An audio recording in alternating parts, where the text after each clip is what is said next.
Nobody really warns us that healing can sometimes feel worse before it actually gets better.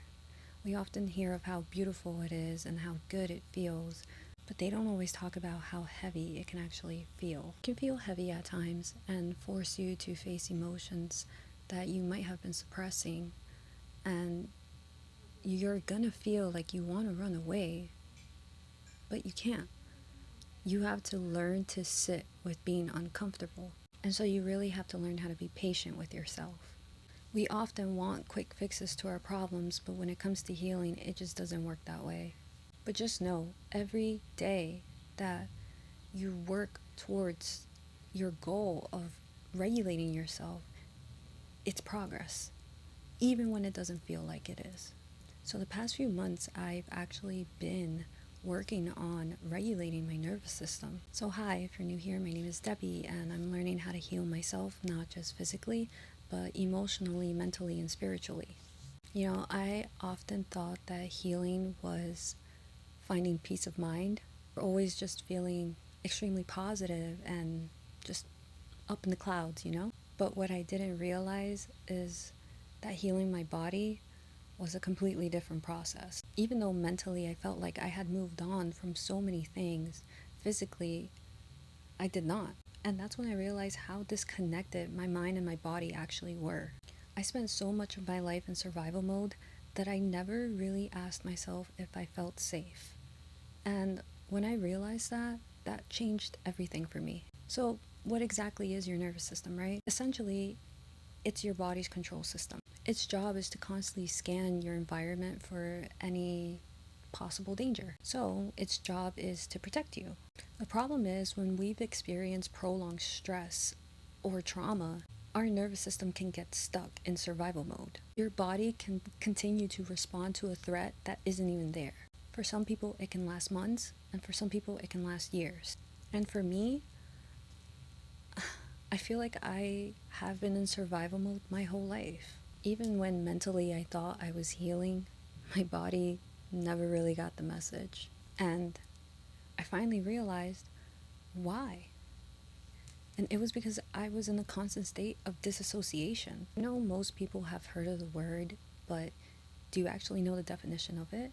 Disassociation is actually a defensive mechanism that your brain activates in order to protect you. When you can't fight, when you can't run away from what is happening to you, your brain severs the link between your mind and your body in order to protect you. It's basically your brain trying to help you survive the experiences that you're going through. And so, a huge part of healing is reestablishing the connection between your mind and your body. Healing your nervous system is actually teaching yourself how to feel safe again. And for some of us, including me, it's actually teaching us what safety actually is. And that can be a little hard to come to terms with, but it's also liberating and it's beautiful to experience because we are all deserving to feel safe. Because once you learn what it feels like to actually feel safe, you stop settling for anything that takes it away. Healing your nervous system is a lot like healing a broken bone.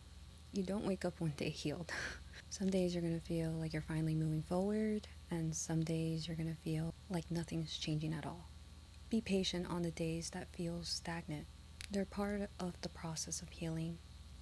One of the biggest realizations that I had in my healing journey is I didn't realize how much emotional stress I was carrying with me and how much it was taking a toll on me, not just mentally, but physically as well. That's why healing, it just isn't your thoughts. It's also your body. Helping your body finally realize that it's safe. And something else that I learned is that your nervous system isn't asking you to push harder, it's actually asking you to slow down, to rest, to breathe.